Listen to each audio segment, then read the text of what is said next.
Devant le grand jury de RFM ce dimanche, Mary-Teuw Niane, président du conseil d'administration de Petrosen et ancien ministre de l'enseignement supérieur, de la recherche et de l'innovation.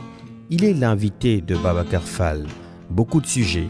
La crise du coronavirus et les dernières mesures prises par le gouvernement pour stopper la propagation de la maladie, les impacts économiques, le pétrole et le gaz sénégalais, l'enseignement supérieur, ainsi que les autres actualités sociales et politiques. Participez à l'émission via nos réseaux sociaux. Mary-Teuw Niane, président du conseil d'administration de Petrosen et ancien ministre de l'enseignement supérieur, de la recherche et de l'innovation, face à Babacar Fall, le grand jury, dimanche 11h05 sur RFM, la radio de toute l'actualité. Bonjour à tous, bon dimanche, bienvenue dans ce nouveau numéro du grand jury de RFM. La crise sanitaire du coronavirus s'aggrave apparemment au Sénégal. Le nombre de décès liés au Covid-19 dépasse les prévisions. Les contaminations se multiplient depuis la levée de l'état d'urgence le 29 juin dernier. Et beaucoup de Sénégalais ne respectent pas les gestes barrières, ce qui a poussé le gouvernement à vouloir durcir davantage les mesures anti-coronavirus. Le ministre de l'Intérieur a annoncé vendredi dans une conférence de presse qu'il est désormais interdit tout rassemblement sur les plages, les terrains de sport, espaces publics et les salles de spectacle. Interdiction également de toute manifestation sur la voie publique, spécialement dans la région de Dakar. Et puis le port de masque, il est obligatoire dans les services de l'administration et du privé, dans les commerces, dans les transports.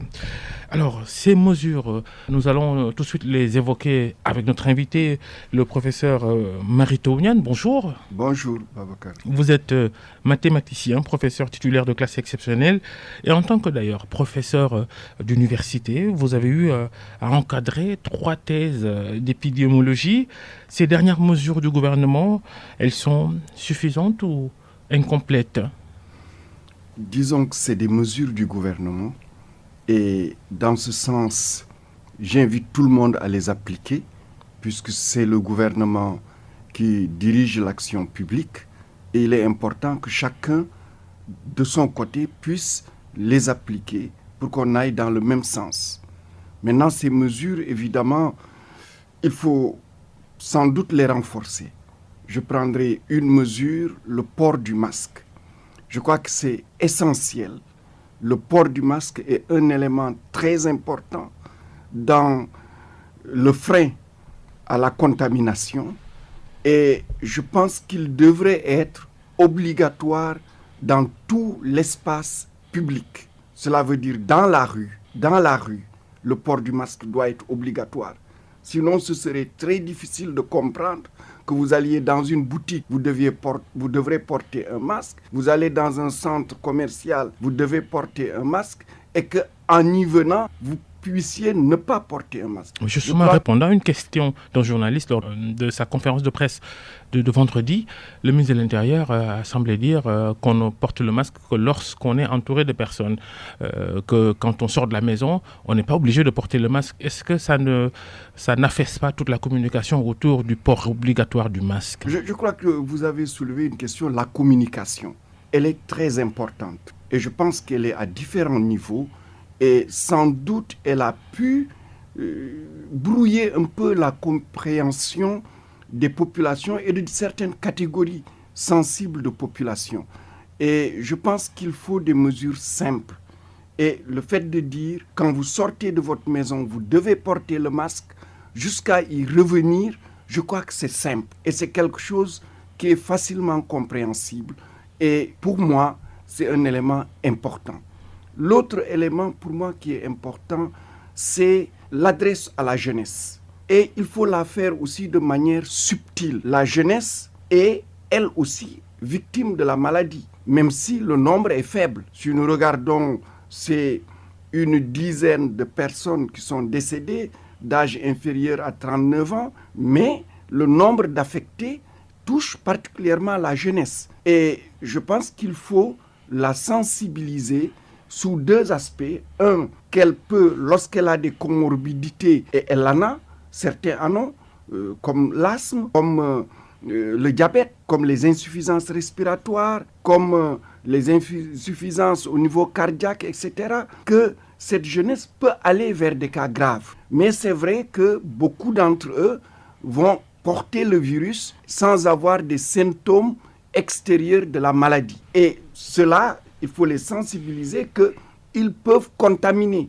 Et particulièrement dans les maisons, ils vivent avec des personnes adultes, dont des personnes vieilles, qui, elles, sont extrêmement vulnérables lorsqu'elles ont la maladie, et particulièrement aussi lorsqu'elles tardent à aller dans les structures qui sont censées les dépister et ensuite les accompagner au niveau des soins. Donc, les messages ont du mal à passer, ces recommandations sanitaires, pas que sur le coronavirus, et depuis très longtemps. Qu'est-ce qui ne marche pas? Je considère qu'un des problèmes majeurs en Afrique, et particulièrement dans notre pays, et ça c'est depuis les indépendances, c'est l'insuffisance d'une culture d'anticipation. Et vous le voyez d'ailleurs même dans les mesures qui sont prises, le problème d'anticipation. Nous avons 4 régions particulièrement affectées. Mais pourquoi les mesures prises ne concernent de manière effective et impérative que Dakar?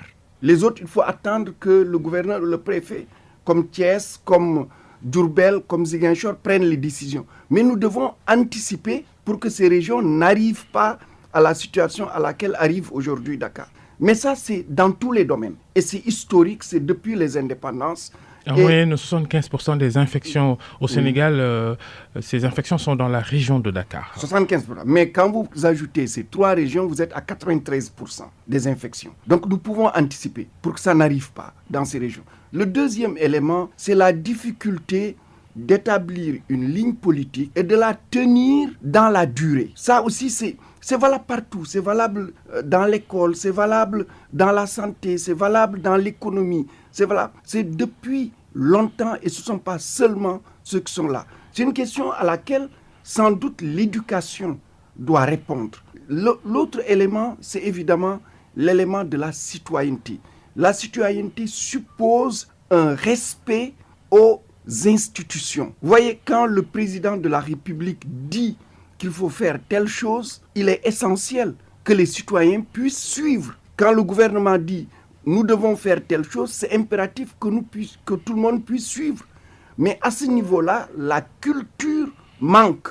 Et c'est parce que aussi, il y a sans doute un déficit de confiance entre les autorités. Je dis toutes les autorités, parce que c'est valable aussi pour les autorités religieuses, c'est valable pour les autorités coutumières, c'est valable pour même les autorités institutionnelles, comme les scientifiques, etc. Nous avons aujourd'hui un mal de la société à suivre ce que disent les autorités des secteurs concernés. Ça fait une compilation qui explique peut-être cette sorte de désobéissance aux recommandations sanitaires quand la communication du gouvernement a failli, quand les leaders communautaires ne jouent pas vraiment leur rôle et quand le civisme est fragile.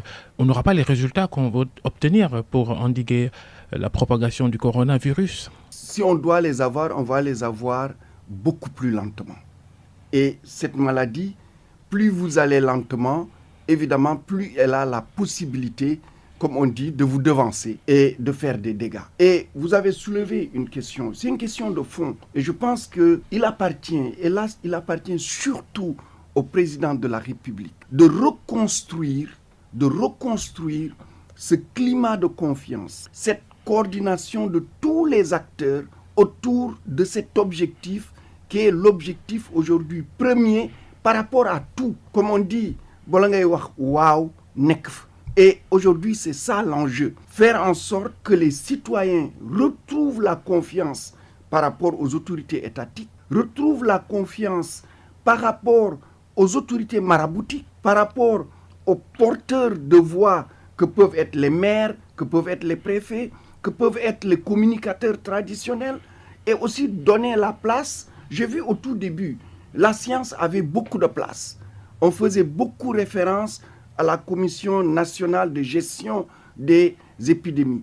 Et je pense qu'il faut redonner plus de place aussi aux scientifiques dans ceci. C'est vrai. Et justement, ce doute sur les chiffres officiels du Covid-19 au Sénégal, quelle est la lecture mathématique que vous faites de cette évolution de l'épidémie dans notre pays?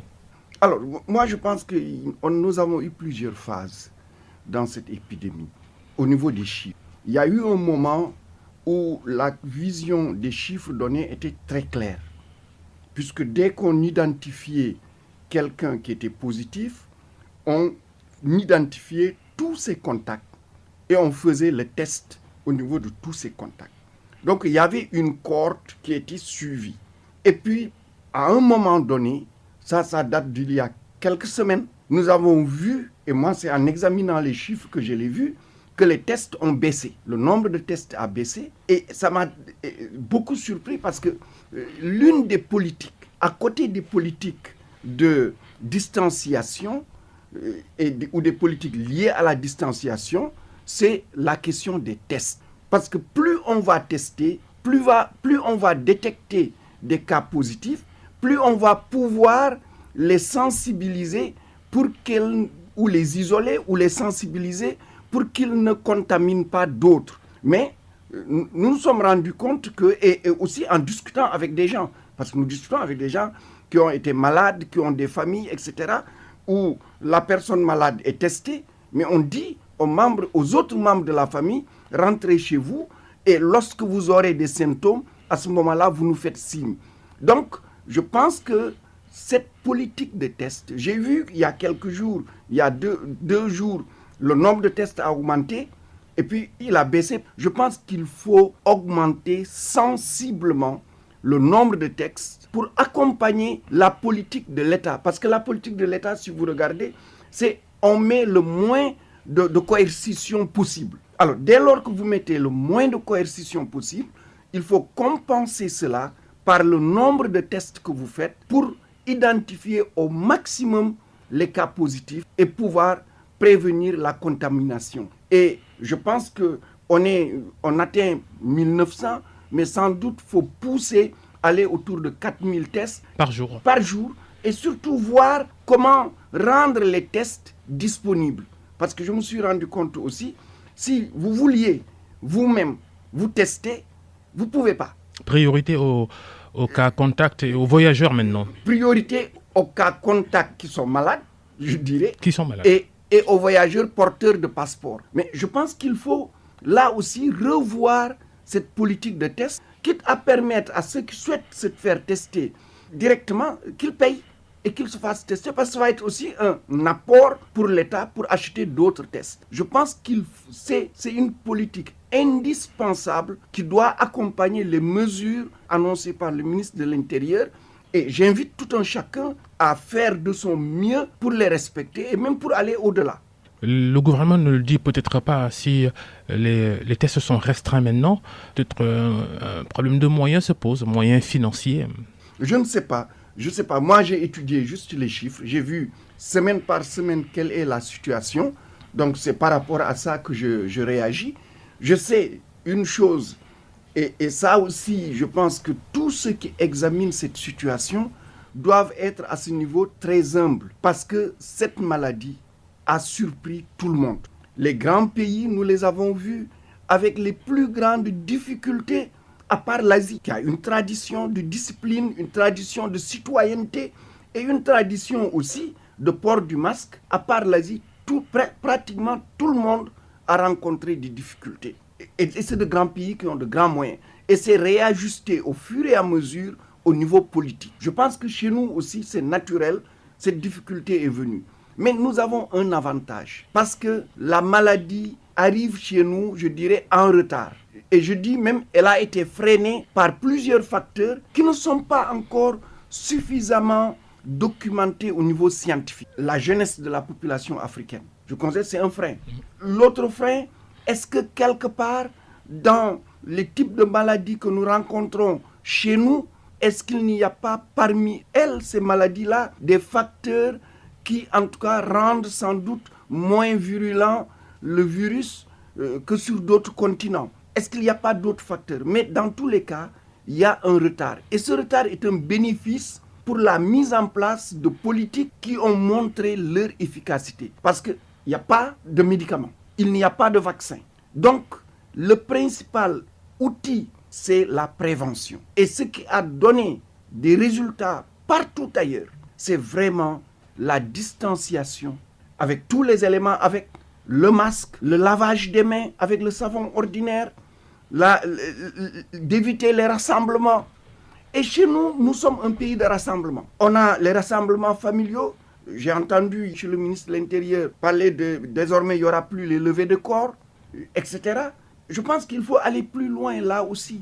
Parce que les funérailles dans les maisons. Quand on interdit les cérémonies familiales dans la rue, les gens, s'ils ont la possibilité, ils vont organiser ces cérémonies dans les maisons. Ça revient quand même, on va avoir le même résultat, les mêmes risques de contamination. En tout cas, le premier discours du président de la République, je pense que beaucoup de mesures avaient été prises. Au-delà des mesures de restriction de mobilité, qui étaient des mesures qui étaient acceptées. Ces mesures-là, je pense qu'il faut les reconduire. Les rassemblements dans les maisons, etc. Les grands rassemblements. Nous allons vers des grands rassemblements religieux. Je pense qu'il faut commencer dès maintenant à les aborder avec les khalifes, les grands marabouts, qui sont des citoyens, qui comprennent ces enjeux. Parce que moi, je cite toujours le calife des Mourides. Il a été sans doute un des premiers à mettre des ressources à la disposition de l'État pour combattre cette épidémie. Le calife des Tidjanes, il a, jusqu'à aujourd'hui, restreint les prières dans les mosquées, là où il contrôle. Et lui-même, nous l'avons vu récemment, avec un masque, humblement, comme tout citoyen, obéir aux injonctions d'un agent des services de l'ordre qui ne l'avait pas reconnu.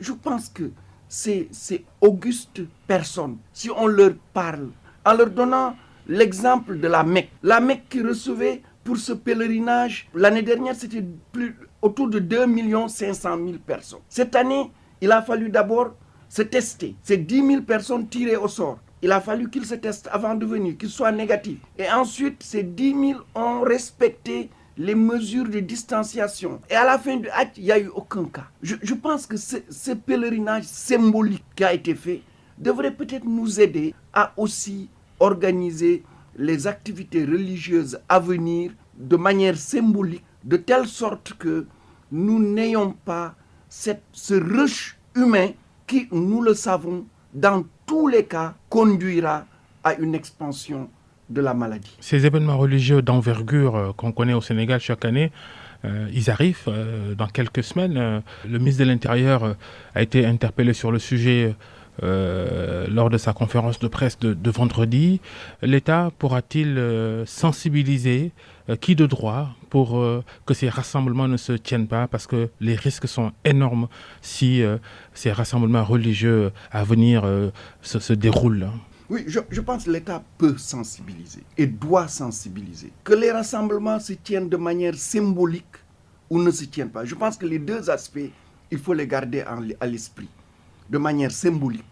Parce qu'il y a des messages forts qui sortent de ces rassemblements-là. Nous le savons, le Magal de Touba est très symbolique. Je ne dis même pas la communauté mouride, mais pour toute la communauté musulmane et au-delà de la communauté musulmane. Mais pour les activités économiques aussi. Oui, c'est le volet symbolique, je pense, qui va être extrêmement important. Et cela, ça évitera de grands rassemblements qui peuvent être source de démultiplication du virus. Les gamous aussi, c'est la même chose. Et je pense qu'il nous faut, sans doute là aussi, il y a un symbolisme. Et je pense qu'il peut être compris dans des discussions que les États peuvent faire. Vous savez, nous n'y sommes pas, les Sénégalais, tout le monde n'y est pas, mais entre quatre murs, des discussions de responsables, ils sont aussi sensibles que nous. Et tout le monde aujourd'hui a des victimes de cette maladie, connaît des victimes de cette maladie, ou a été contact, ou connaît des gens qui ont été contacts dans cette maladie.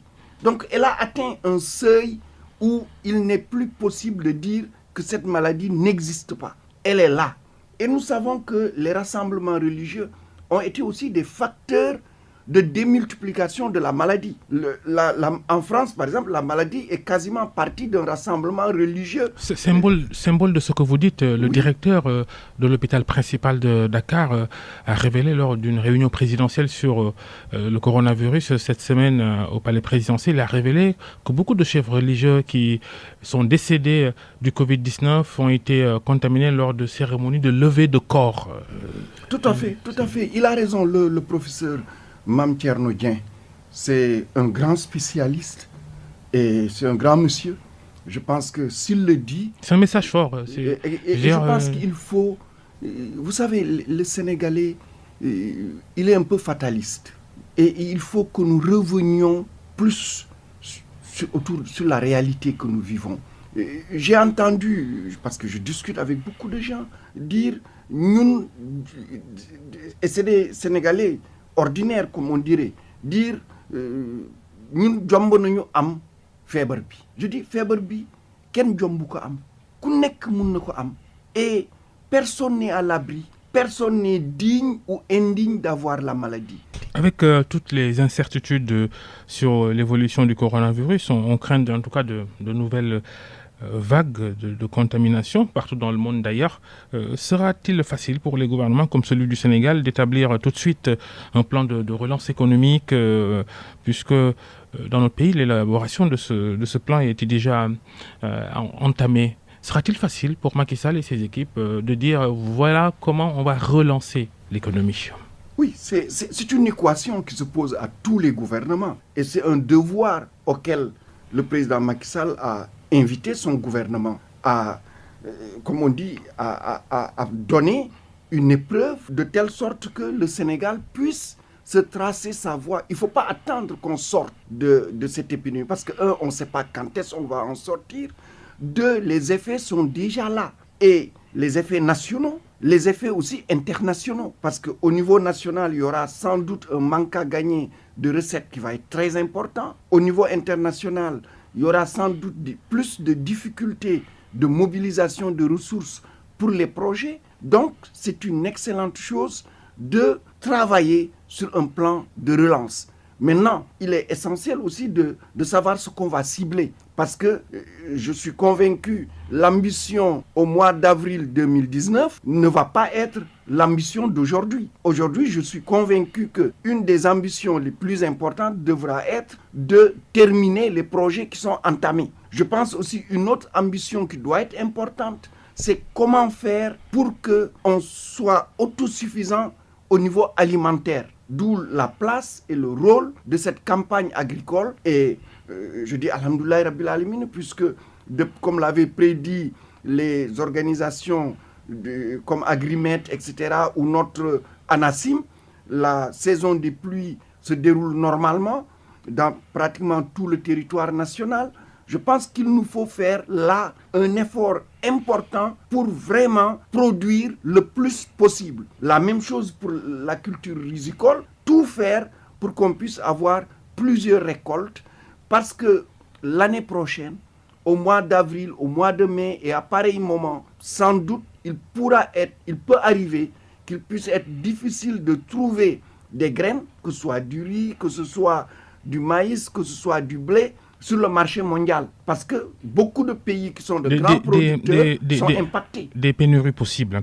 Le secteur du pétrole dans lequel vous travaillez maintenant, Mary Teuw Niane, puisque vous avez été nommé au mois de mai dernier président du conseil d'administration de Petrosen, la société pétrolière publique.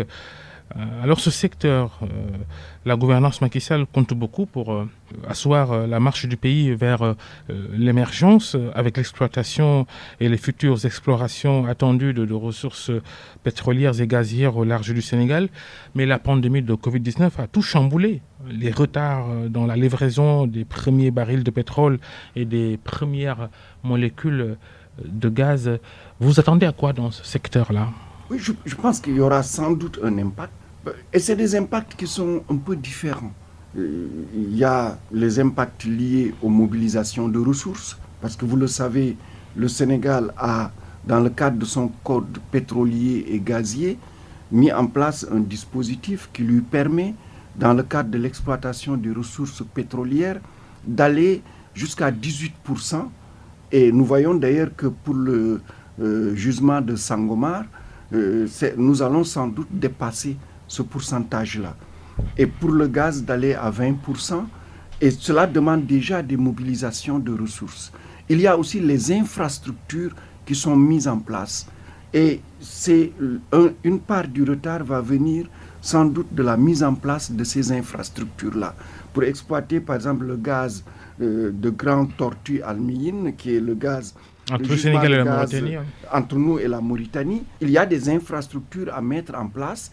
Et ces infrastructures, pour les mettre en place, il y a une fenêtre au niveau du temps, qui est la fenêtre où c'est possible, où les courants sont plus réduits, où il y a moins de, comme on dit, de vent, où il y a moins de turbulences en mer. Et quand vous ratez cette fenêtre-là, il faut attendre l'année suivante. Donc ça peut avoir aussi un impact. Beaucoup de géants du pétrole, en tout cas au plan mondial, hésitent ou ont tout simplement renoncé à investir dans le secteur. D'autres ne semblent pas s'inquiéter. C'est le cas des Russes de Lukoil qui vont acheter les parts de Cairn Energy dans les blocs pétroliers Rufisque Offshore et Sangomar Offshore profond. Donc les Anglais de Cairn, qui sont là depuis 2014, vont céder la totalité de leurs actifs à cette société russe. Ce que les Australiens de Woodside, qui ont aussi des parts dans ce projet, semblent contester. Ils ne veulent pas travailler avec apparemment Lukoil. Que pensez-vous de ces décisions et positions des uns et des autres dans ce dossier? Oui, mais c'est un secteur qui était déjà touché avant la Covid. C'est un secteur où le coût du baril a baissé. Et avec la Covid, nous avons vu, les États-Unis ont pendant une période vendu le baril à perte. En réalité, il s'agissait d'enlever le baril. Vous venez enlever le baril. Il vous coûte 0 franc. Donc, c'est un secteur où les coûts ont chuté.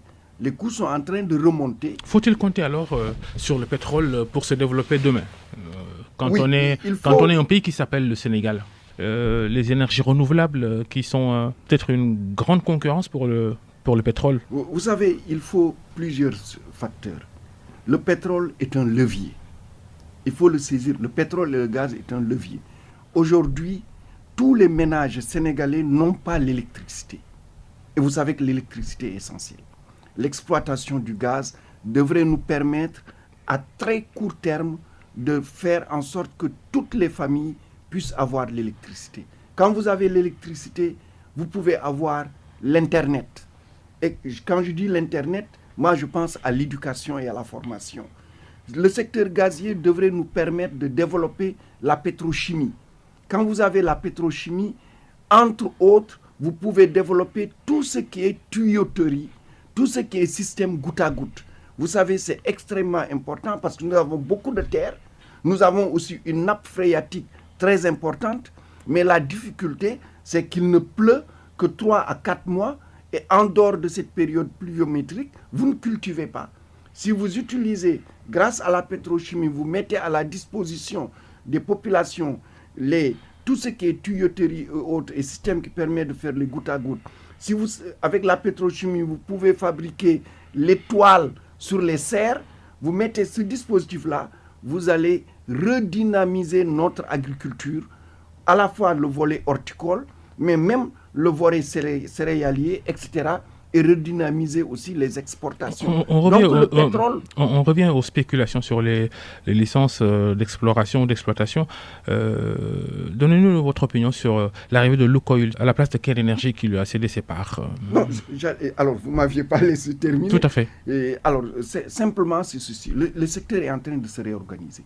Vous avez de grandes entreprises qui, dans certains secteurs, ont décidé simplement de se retirer parce qu'elles n'ont plus les ressources.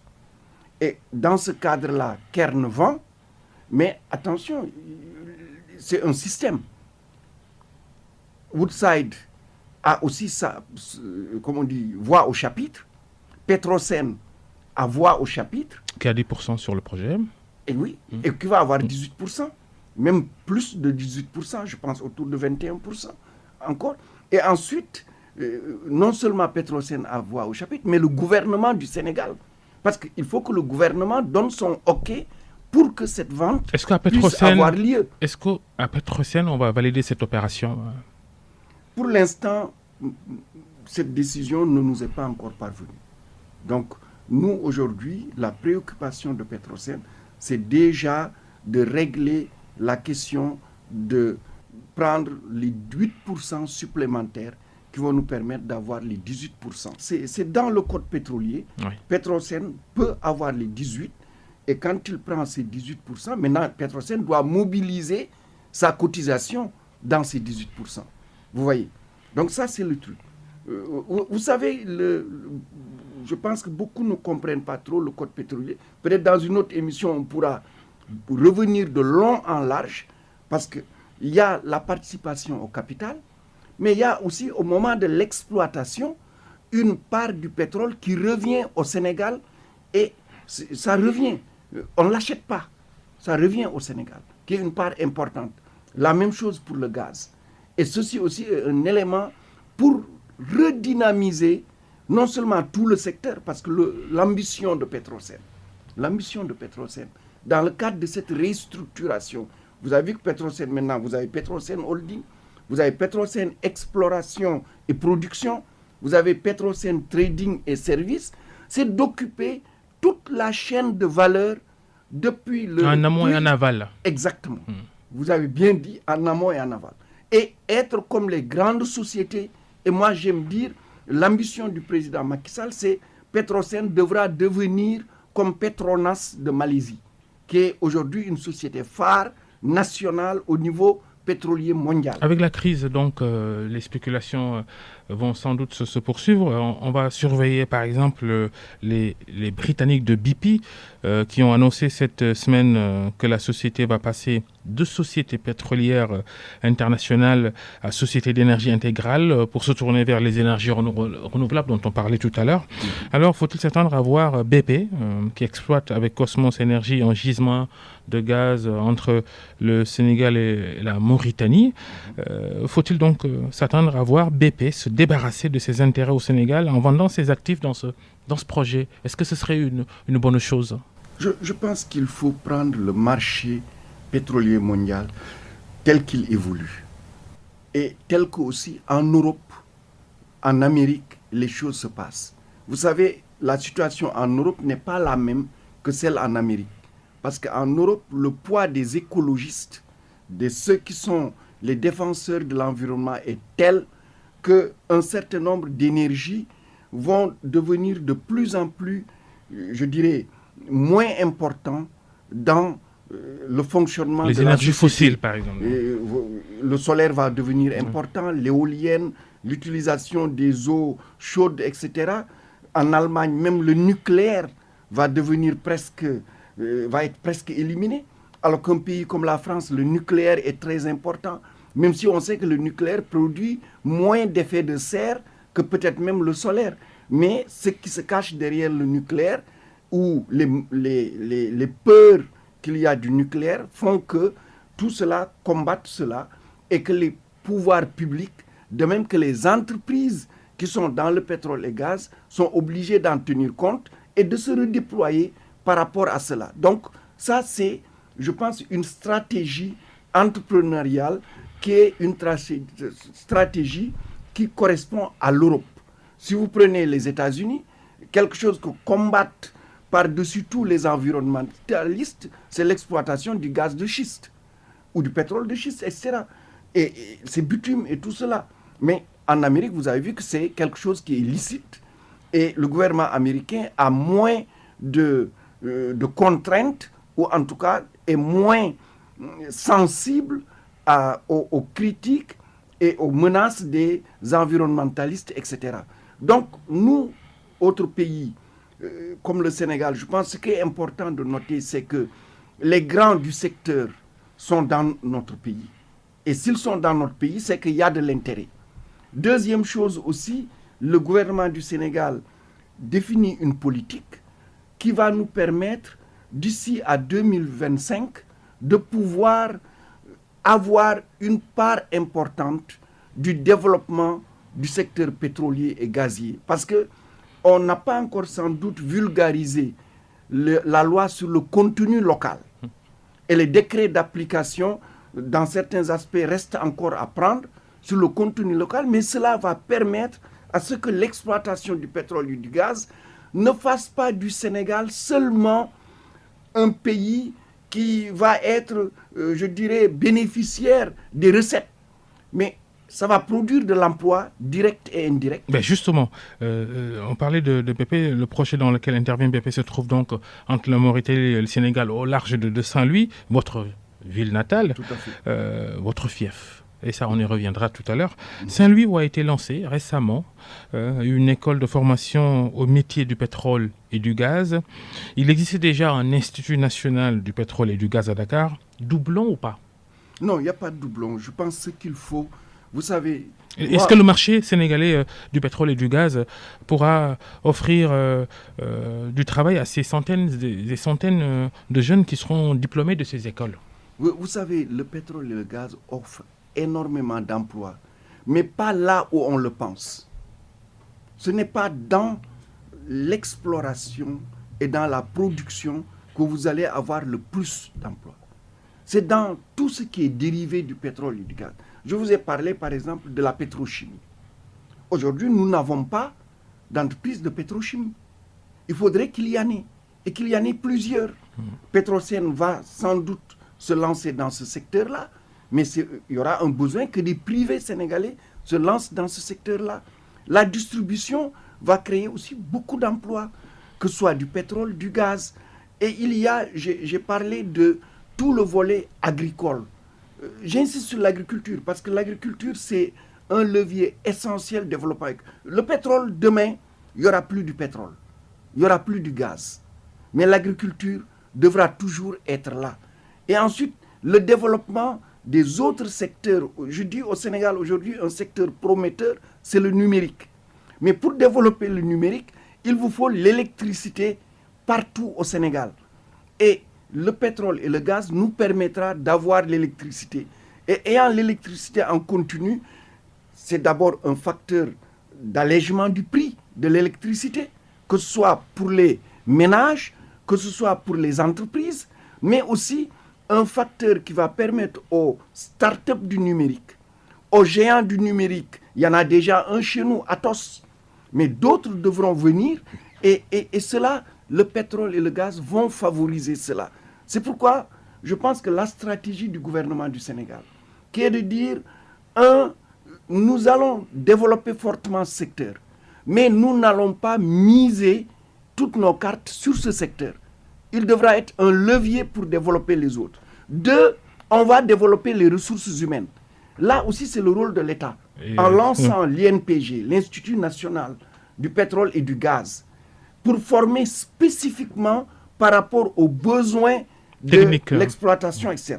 Mais il ne faut pas oublier, d'autres forment déjà des choses dont on a besoin dans le gaz.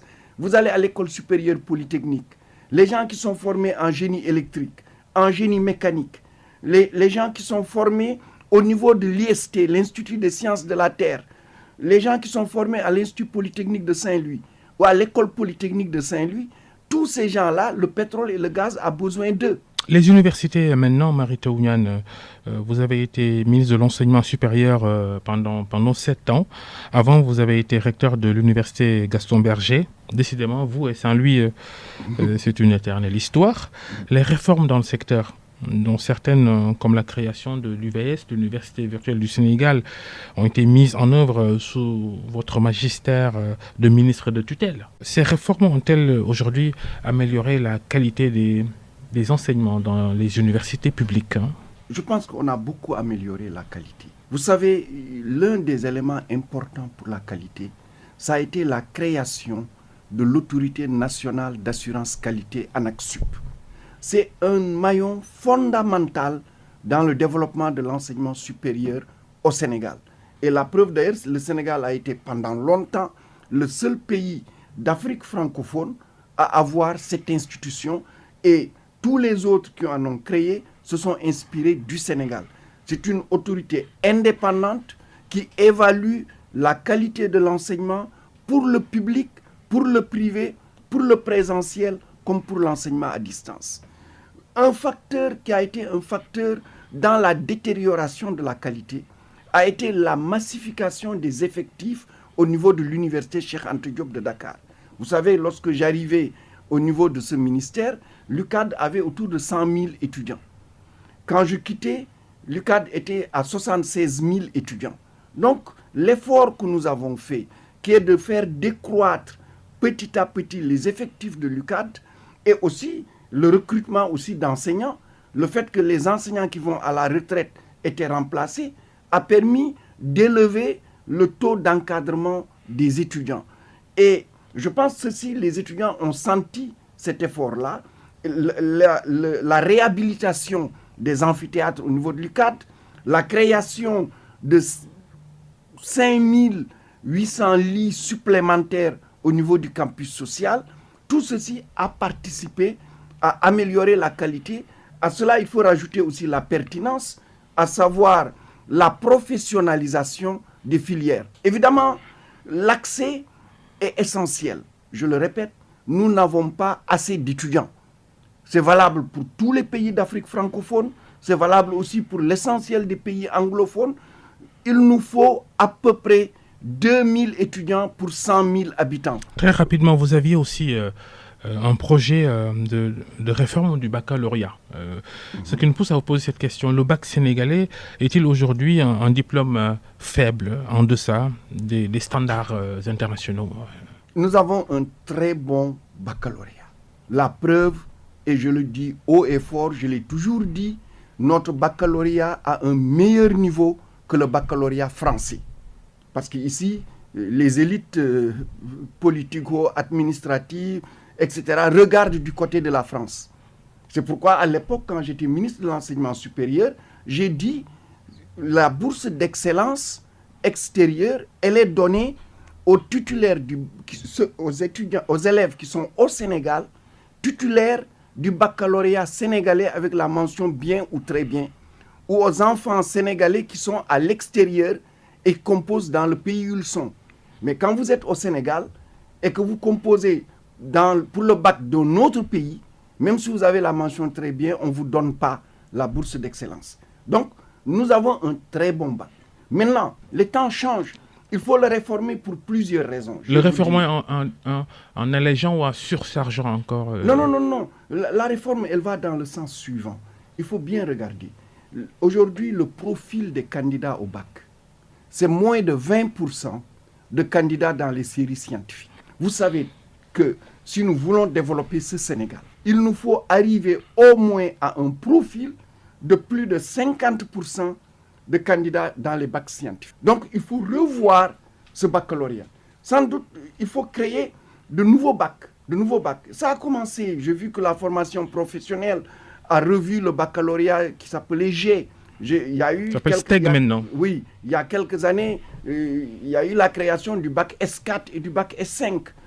Mais même au niveau de la formation générale, l'informatique aujourd'hui est quelque chose qui est essentiel.